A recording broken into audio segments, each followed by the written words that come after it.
We are looking at how to pronounce these words and more confusing vocabulary in English. Stay tuned to the channel to learn more. Let's break down the pronunciation. Dyslexia. 4-syllable. Dyslexia. The name of this disorder is stressed on the second syllable. Dyslexia. We are looking at how to pronounce these words and more confusing vocabulary in English. Stay tuned to the channel to learn more. Let's break down the pronunciation. Dyslexia. 4-syllable. Dyslexia.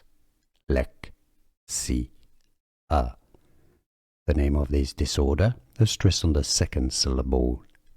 Dyslexia. Here are more videos on how to pronounce more confusing words and names too many mispronounced. Like this video if you found it useful. I appreciate your support. I'll see you soon and thanks for watching.